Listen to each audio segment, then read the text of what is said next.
You know, when it comes to freeware, one formula that seems to work well is this. Make your game look like something old, but play like something new. It's a formula that's difficult to pull off, but when it's done right, you get an absolute gem. Here's one such game for Windows with Mac. This is Starguard. From a developer I can only identify as Sparky, it's a fairly basic side-scrolling shooter with an Atari-style blocky graphic. You play as a little green guy in the little green guy army, and you fight little mostly red guys as you proceed deeper and deeper, level by level, into the game. The colors are primitive, but the developer still managed to make this limited palette work to change the atmosphere as the game progresses. A good example is here. Early in the game, we see you, Captain Little Green Man, with other Little Green Men compatriots fighting the epic war of Little Green Men and Little Red Men. PC allies can even take out some of the monsters. Later in the game, we see the ground littered with little green mounds. These mounds are the icons signifying a dead compatriot who has fallen in battle before you got there. Another major plus is the actual behavior of the enemies. It differs quite a lot depending on the shape of the little red man you're fighting. These guys chase you around a bit. These guys charge at you like a rhino and take tons of shots before dying.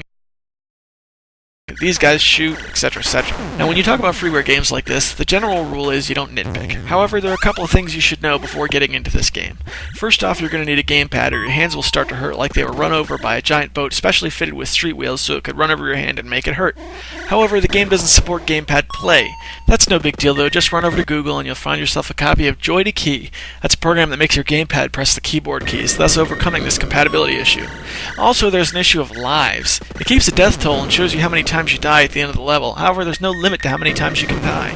Well, this is actually kind of neat at first. Eventually you realize there's nothing at stake, so you can just eliminate certain obstacles, not by shooting them, but rather walking into them and suiciding. Even with all that in mind, let's remember what this is. This is a game someone made for free without getting paid, so you could play a game without paying. And it's a darn good game, too. Now enjoy some game footage with Starship Amazing in the background.